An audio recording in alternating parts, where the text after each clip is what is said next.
Bonjour, mon nom c'est Mélodie, bienvenue sur ma chaîne. Aujourd'hui, je voulais vous montrer comment je couds un bouton après mon tricot. Donc, on va avoir besoin d'un échantillon là ou du projet que vous voulez coudre votre bouton. Donc, moi j'ai un petit échantillon, j'ai un bouton que j'aime bien et j'ai aussi des aiguilles là à tapisser ou encore aiguilles à laine. Vous allez aussi avoir besoin d'un bout de laine de votre ouvrage là, qui provient pas de votre échantillon ou de votre projet. Donc moi, je vais le couper tout de suite.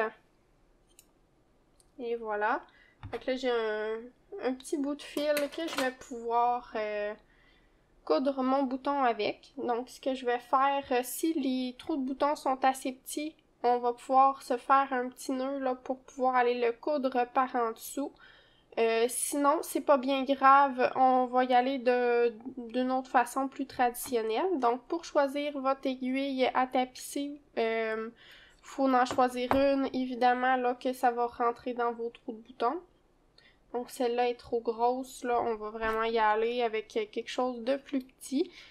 Au besoin, on peut même prendre une aiguille, là, pour broder. Donc, ça va être vraiment pour les plus petits boutons, les plus petits fils. Donc, on va rentrer ça dans le chat de notre aiguille.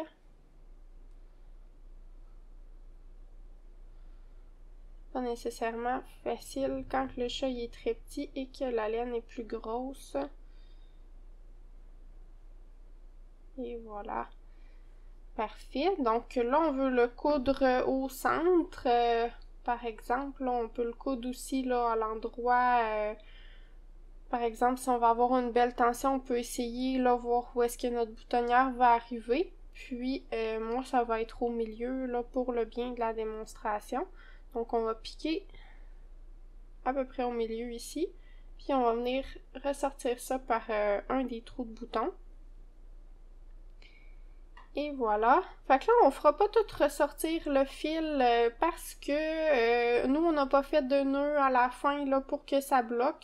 On va faire comme si nos trous de boutons là, ils étaient trop grands puis que ça leur aurait laissé passer la laine.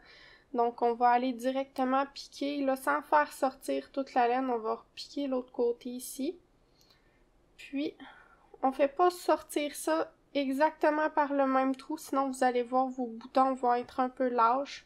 Donc, on fait pas ressortir par le même endroit. Puis ici, on peut serrer un petit peu plus pour avoir une belle tension. Ensuite, on va venir piquer en dessous. À peu près là, pas au même endroit qu'on est sorti évidemment aussi, là, puis on va piquer à peu près pour passer dans le trou juste ici, si vous voyez bien. Un petit peu de la misère parce que l'aiguille est quand même grosse.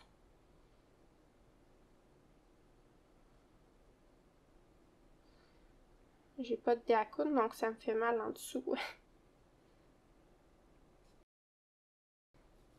Et voilà. Donc on va venir serrer ici aussi, puis il nous reste juste un trou à passer. Donc on passe vraiment, là on fait une diagonale, ensuite on va sortir d'un côté et on va aller faire l'autre diagonale.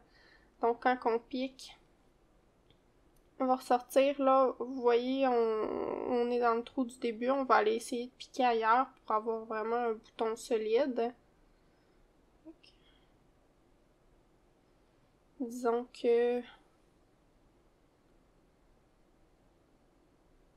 au milieu d'une maille, ça ferait quand même aussi. Fait que c'est là qu'on va aller piquer et on va serrer bien comme il faut. Puis, comme on n'a pas fait de nœud coulant, là, on va retourner en arrière. Puis, ce qu'on va faire, si vos trous de boutons sont quand même gros, vous pouvez passer plusieurs fois pour solidifier le bouton. Donc là, on est en arrière ici. On va venir faire un nœud ordinaire. Moi, je fais un double nœud pour bien solidifier le tout. Puis, on serre assez là, sans casser la laine. Et un deuxième nœud, puis ensuite on va pouvoir soit rentrer les fils et les couper après, Moi, j'aime mieux ça. Au cas où est-ce que mon nœud se défrait, là, il y aurait moyen de ressortir les fils, puis d'aller retirer là pour solidifier le tout. Sinon, il y a moyen de recoudre le bouton là aussi par après, là, si jamais ça se défait. Donc, et voilà. Fait que notre bouton est assez solide. Là, on le voit, là, il flacote pas, là, il est très solide. Donc, j'espère que vous avez aimé mon petit tutoriel. Si c'est le cas, laissez-moi un pouce et un commentaire. Bonne journée!